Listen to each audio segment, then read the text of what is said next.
أعوذ بالله من الشيطان الرجيم. بسم الله الرحمن الرحيم. الحمد لله رب العالمين. وصلى الله على سيدنا أبي القاسم مصطفى محمد وآله أجمعين ولعنة الله على أعدائهم من الآن إلى قيام يوم الدين. آمين يا رب العالمين. قال أمير المؤمنين عليه السلام: من أسرع إلى الناس بما يكرهون قالوا فيه بما لا يعلمون. Amirul Mukminin, Imamul Muwahhidin, Maulana al-Muttaqin, Ali bin Abi Thalib alaihissalam bersabda, barang siapa yang bergegas melaksanakan sesuatu yang tidak disukai oleh manusia, maka mereka, yakni manusia-manusia itu, maka masyarakat itu akan menceritakan tentangnya, dan tentang seorang tersebut, dengan sesuatu yang mereka tidak ketahui. Dengan kata lain, anggaplah misalnya si fulan, yakni si Alif. Si Alif berada dan hidup di tengah suatu kelompok masyarakat, di mana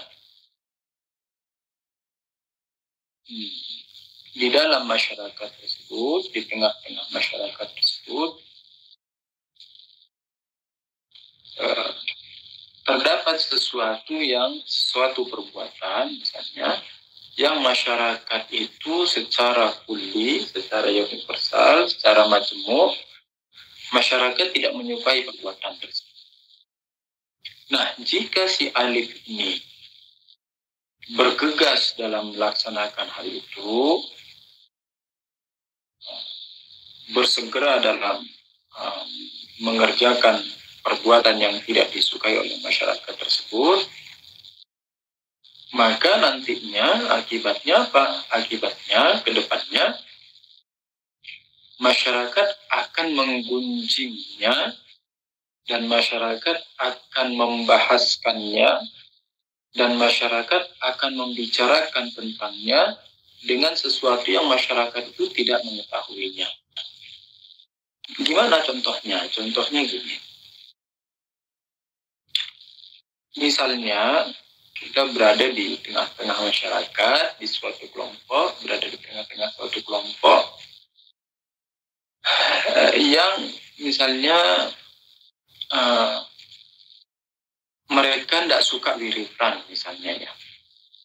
Atau misalnya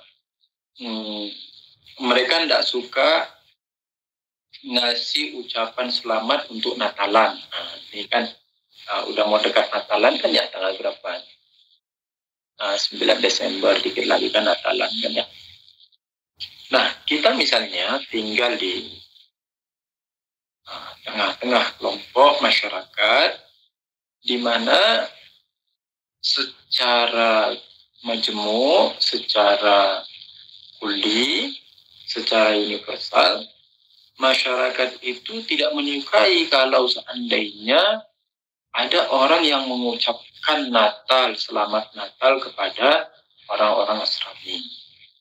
Ini masyarakat tidak suka kalau ada orang Islam yang mengucapkan selamat Natal kepada orang-orang Nasrani.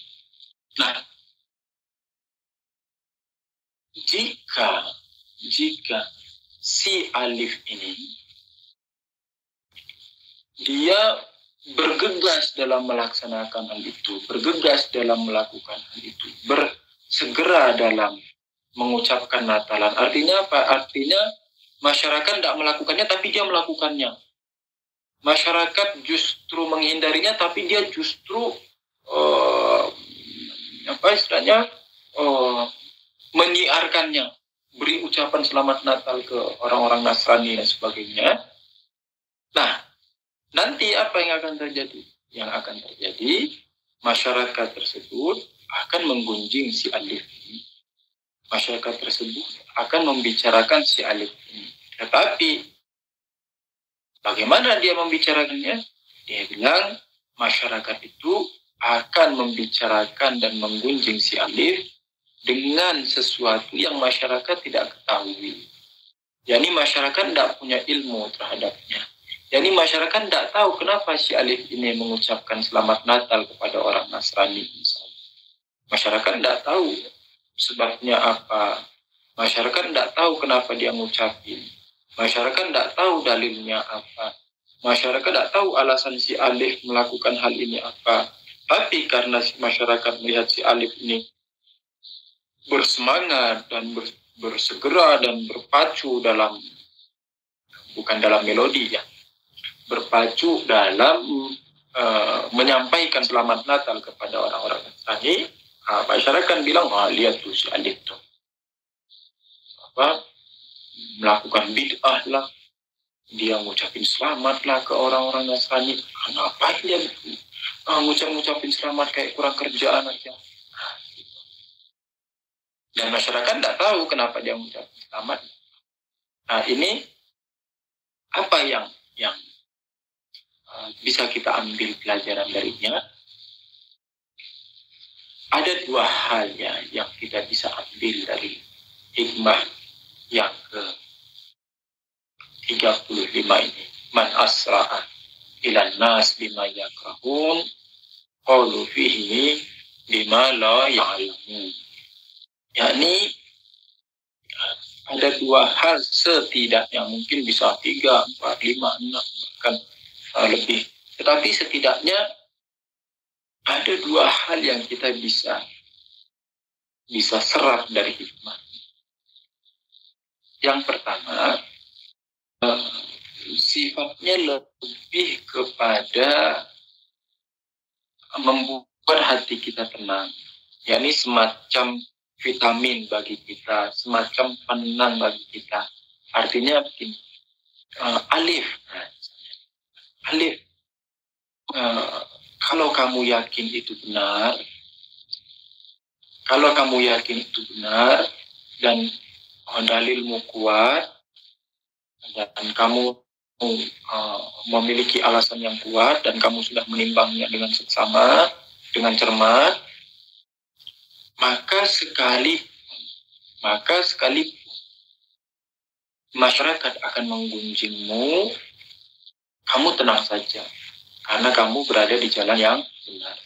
Jangan sampai perkataan masyarakat itu, gunjingan masyarakat itu, celotehan masyarakat itu membuat kamu sedih, membuat kamu menjadi bimbang, membuat kamu jadi ragu, membuat kamu jadi tidak tegar. Jangan. Kenapa? Karena yang mereka gunjingkan itu, yang mereka celotehkan itu, yang mereka bahas itu, sesuatu yang mereka tidak ketahui. Mereka tidak punya ilmu terhadapnya. Mereka tidak tahu kenapa kamu melakukan ucapan selamat Natal. Mereka tidak tahu alasan kamu itu apa. Dan jangan sampai hal itu membuat kamu merasa kecil hati. Jangan sampai membuat kamu merasa gentar, goyah. Kamu tetap pada pendirianmu kalau kamu merasa dan yakin bahwa hal itu adalah hal yang benar dan hal yang hakiki. Ini satu makna yang kita bisa ambil. Artinya di sisi ini, jika kita mengambil makna ini, kita mengambil tempat ini, kita akan merasa tenang, kita akan merasa teduh, dan kita tidak akan merasa kesepian, serta kita tidak akan merasa sedih ketika semua orang meninggalkan kita dan hanya kita sendiri yang melakukan. Hal ini para ulama juga banyak melakukan hal ini, kisah-kisah para ulama, kisah para imam, dan saya mau sedikit menukil dan mengajak antum-antum semua tentang kembali menilik dan memproyeksikan kembali gambaran dan kisah-kisah antum tentang seorang ulama yang masyhur di antara antum semua, yakni kisahnya marhum Ustaz Hasan Abu Ammar Quddisa Sirruh. Antum kan punya banyak pengalaman dengan beliau, punya banyak kisah dengan beliau. Antum punya banyak cerita tentang. Mari kita angkat kisah beliau tentang hal ini. Jadi yang antum punya cerita, punya kisah, punya kenangan, silahkan diputar kembali. Roll filmnya diputar kembali, seakan kisah itu berjalan di akal kita. Antum melihat bahwa misalnya beberapa hal, misalnya tentang selang, persoalan selang. Apa itu persoalan selang? Persoalan selang itu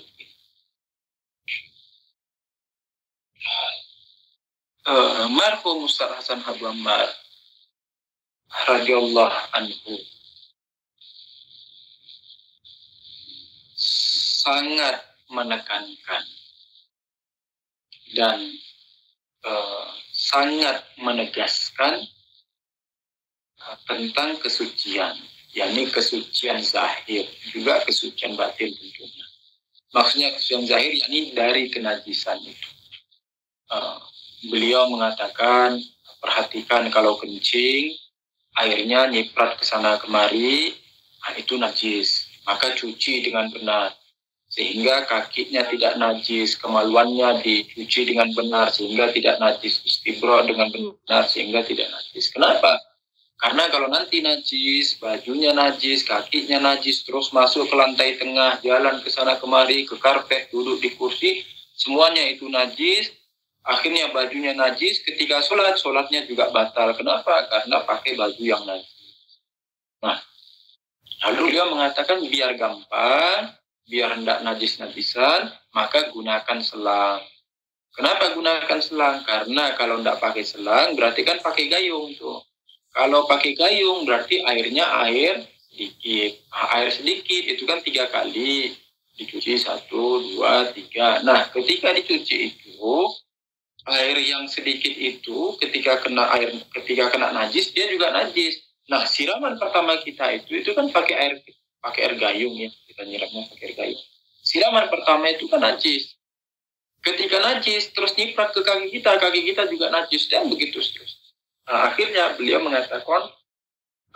menegaskan untuk menggunakan selang. Biar apa? Karena dengan menggunakan selang maka airnya menjadi air mengalir. Kalau kita menggunakan selang yang langsung ditancapkan ke keran air, maka airnya menjadi air mengalir. Ketika air mengalir, maka begitu airnya terkena najis, alirannya itu tidak lagi najis. Tapi dengan syarat air yang dari keran itu juga air banyak, istilahnya air pur. Bagaimana caranya? Misalnya kalau di Jakarta kita pakai tangki air ya, apa sih namanya itu? Dran apa? Tangki air itu? Dran kan namanya itu? Tangki air itu yang 1000 liter, 2000 liter. Toren ya. Ya, pakai toren. Nah, kita pakai toren air, tangki air yang 1000 liter, 2000 liter. Terus otomatisnya ditaruh di angka 700 liter. Sehingga nanti kalaupun tiba-tiba mati lampu, kita masih punya selisih sekitar 300 liter lagi sampai airnya itu tetap pur. Nah, jadi dalam hal ini beliau sangat tegas dan sangat menekankan. Dalam keadaan sebagian besar para masyarakat, baik dari kalangan orang-orang awam maupun dari kalangan orang-orang yang berilmu, mempermasalahkan hal ini. Bukan menyalahkan, tidak ada yang menyalahkan, karena benar, ajarannya benar. Tetapi mempermasalahkannya kenapa? Karena dinilai mempersulit orang. Ini mempersulit, kenapa harus mempersulit dan sebagainya. Tapi beliau tetap menegaskan. Dan pada saat yang sama dengan keadaan demikian, akhirnya banyak orang yang mulai menggunjing beliau. Banyak orang yang mulai membahas tentang beliau, di mana orang-orang yang membahas hal ini, orang-orang yang menggunjing ini, mereka tidak mengetahui hakikat dan dasar utama alasan dari marhum Hasan Muhammad radhiyallahu ta'ala. Dan dia tetap tenang. Orang berkali-kali menyatakan ke saya, orang mau gunjing ke saya sudah maafkan sejak mereka sebelum menggunjing sampai nanti kiamat, saya sudah maafkan. Jadi tidak bersedih, sama sekali tidak bersedih. Orang mau nyalahin tidak bersedih. Orang mengatakan beliau was-was tidak bersedih. Benar-benar tidak bersedih. Nah, ini satu hikmah, satu pelajaran yang bisa kita ambil dari hikmah. Yani man asfa ilan nas bima yakrahun qalu fihi bima la yang ketika kita bergegas kepada masyarakat melakukan hal-hal yang masyarakat tidak menyukainya, kayak tadi selang-selangan, ngapain sih pakai selang-selangan, ribut, walhasil, capek dan sebagainya, masyarakat tidak suka dengan hal itu. Dikatakan qalu fihi, masyarakat akan menggunjing dia, akan membahas dia, akan mengata-ngatain dan mencelotehin dia bima la ya'lamu. Qalu fihi bima la ya'lamu, akan menggunjing tentang dirinya dengan sesuatu yang masyarakat tidak mengetahui. Ini satu kejadian. Kejadian yang kedua tentang apa? Tentang buka puasa 45 menit. Antum tentu banyak mengikuti kejadian-kejadian ini, di mana beliau secara tegas dan dengan keyakinan menyatakan bahwa berbuka puasa di Indonesia itu kalau mau aman. Jadi perhatikan benar-benar, jangan cepat menghakimi pernyataan orang lain, jangan cepat menghukumi dan menilai pernyataan orang lain sebelum kita memahami apa yang dia maksud. Marhum mengatakan, marhum Hasan Muhammad radhiyallahu ta'ala anhu mengatakan, kalau mau aman maka 45 menit, yakni 45 menit setelah azan maghribnya saudara-saudara kita Ahlussunnah wal Jamaah, kalau mau aman. Lalu orang menyatakan, kelamaan, kita ikut ICC aja, ICC 20 menit, silahkan kalau percaya. Beliau mengatakan kalau percaya dan yakin dengan ICC 20 menit silahkan. Beliau tidak memaksa orang harus 45 menit. Kalau yakin dan percaya dengan kabar ICC 20 menit silahkan. Tapi kalau nanya ke saya mau amannya, saya katakan 45 menit. Beliau mengatakan itu. Dan ini beliau sejak dari berapa puluh tahun yang lalu menyatakan. Dan hal ini yang juga membuat beliau banyak digunjing dan banyak dicelotehin dan banyak dicemoohi. Kenapa? Karena pada umumnya orang-orang yang menggunjing dan mencemooh tentang beliau ini, mereka tidak tahu alasannya beliau itu apa. Mereka tidak tahu kenapa marhum Hasan Muhammad melakukan. Jadi mereka menggunjing sesuatu dengan hal yang mereka tidak memiliki ilmu, dengan hal yang mereka tidak mengetahuinya. Ala kulli hal, ini sebagai salah satu contoh saja. Bagi antum semua, antum mau pakai yang 20 menit silahkan, yang mau pakai 45 menit silahkan. Saya tidak menghukumi hal itu. Ini berdasarkan keyakinan. Mau pakai selang silahkan, tidak mau pakai selang silahkan, tidak mau cebol juga silahkan. Ala kulli hal. Oke, ini satu makna. Ini satu makna dari hadis. Hadis yang kedua, justru kalaulah tidak dikatakan berbalikan dari makna yang sebelumnya, setidaknya makna yang kedua ini kita katakan sebagai pengerim bagi kita.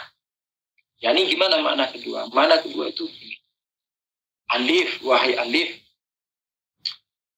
kalau kamu bergegas dalam melaksanakan sesuatu yang masyarakat tidak sukai, sekalipun itu benar, tapi nanti akan membuat masyarakat itu menggunjing kamu dengan hal-hal yang mereka tidak ketahui.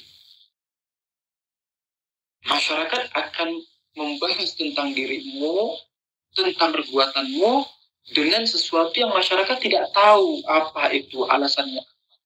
Maka maka wahai ahli, kalau kamu mau melakukan hal itu, kalau kamu mau melakukan hal yang tidak disukai masyarakat itu, setidaknya lakukan dua hal sebelumnya. Apa itu dua hal? Yang pertama, sebelum kamu melakukan hal itu, kamu sampaikan dulu kepada masyarakat, wahai masyarakat, misalnya mengucapkan selamat Natal kepada orang Nasrani itu begini, dalilnya ini, bolehnya ini, tidak bolehnya ini, anjurannya begini, tidak dianjurkannya begini. Nah, setelah itu kamu sampaikan kepada masyarakat dan masyarakat mengetahui hakikatnya, baru silahkan kamu mengamalkannya. Ini satu. Yakni apa? Yakni yang pertama, kalau kamu mau melaksanakan itu, maka setidaknya kamu sampaikan dulu tetek bengeknya istilah. Atau kamu sampaikan dulu alasan-alasannya, dalil-dalilnya, sekelumit tentang perbuatanmu itu. Sehingga sebelum kamu melaksanakannya, masyarakat sudah mengetahui tentang hal itu. Dan masyarakat sudah paham dengan hal itu. Sehingga ketika nanti kamu melaksanakannya, masyarakat sudah tahu alasan kamu itu. Ini satu. Yang kedua, jika kamu tidak melakukan hal ini, maka setidaknya kamu jangan melakukannya. Yani jangan bergegas dalam melaksanakan. Tidak ada kewajiban bagi kamu kan mengucapin selamat Natal kan? Kecuali ini berkaitan dengan amar ma'ruf nahi mungkar. Dan amar ma'ruf nahi mungkarnya ini hanya tertuju bagi kita sendiri. Jadi tidak ada orang lain yang dapat melakukan hal ini kecuali kita, maka mau tidak mau sekalipun masyarakat tidak menyukainya, kita tetap harus melaksanakannya. Seperti apa? Seperti kisah Imam Hussein alaihissalam dan keluarganya yang suci di peristiwa Karbala, di mana untuk mengungkap wajahnya Yazid laknatullah alaih, untuk mengungkap keburukan dan kekejian Yazid laknatullah alaih, maka tiada jalan lain kecuali dengan mengorbankan nyawanya dan juga keluarganya yang. Kenapa? Karena kalau mau mengharapkan masyarakat yang lain, masyarakat umum, masyarakat pada ketakutan. Masyarakat dibantai, masyarakat dibungkam, masyarakat dijejali mulutnya sehingga tidak berani ngapa-ngapa. Pada kondisi yang seperti ini, yakni apa? Yakni pada kondisi di mana amar ma'ruf nahi mungkar itu hanya bisa terjadi dengan diri kita, yakni amar ma'ruf nahi mungkar itu hanya tertuju bagi kita, orang lain tidak bisa melakukannya, maka hal itu wajib. Ini dua makna yang kita bisa ambil dari hikmah yang ketiga. Hikmah yang ke-36, qala Amirul Mukminin Ali alaihissalam, man atol al-amal soal amal, insyaallah kita bahas minggu depan. Ini malam Jumat, mari kita hadiahkan untuk para pendahulu kita, orang tua kita, ayah ibu kita, adik kita, paman kita, abang kita, bibi kita, saudara-saudari kita, sanak famili, dan juga ikhwan-ikhwan kita, mukminin, mukminat, di mana saja berada, yang terkadang terdapat ruh-ruh para mukmin yang meninggal namun tidak ketahuan di mana kabarnya, di mana saja berada, mukminin, mukminat di mana saja. Dan juga untuk para ustadz kita, khususnya marhum Ustaz Hasanatul Ammar radhiyallahu ta'ala anhu, dan marhum Ustaz Nafsi, marhum Kang Jalal, marhum Ustaz Toha Musawwa, almarhum Ustaz Ahmad Rusdi. Semoga Allah mengangkat derajat mereka semua, memutihkan ruh mereka semua, memutihkan wajah mereka semua, dan juga untuk para ulama dan maroji kita. Allahumma sanggari omuli, atulah bahjat, atulah tabatabari, Allahumma syaroni, atulah kozi tabatabari, dan juga ulama-ulama yang lain, atulah misbah yasi, khususnya Imam Khomeini Qudus Asirku. Dan juga untuk ulama-ulama yang masih hidup, Ayatullah Jawadi Omuli, Ayatullah Mazahiri, Husain Mazahiri, dan terkhusus untuk Rahbar Muazzam Sayyid Ali Khamenei Hafizahullah. Dan juga untuk saudara-saudara kita, mukminin mukminat yang masih hidup, semoga Allah melapangkan rezeki mereka, membuka buntalan-buntalan urusan-urusan duniawi mereka, memudahkan urusan-urusan mereka, dan yang sakit semoga segera mendapat afiat dan keselamatan. Yang memiliki hutang-hutang semoga segera dimudahkan untuk melunasi hutang-hutangnya, dan orang-orang yang jauh semoga didekatkan dengan keluarga-keluarganya dan orang-orang yang dikasihinya, insyaallah. Dan juga terkhusus untuk kezuhuran Imam Zaman Ajalallah Farajul Syarif. Al-Fatihah ma'as-salam.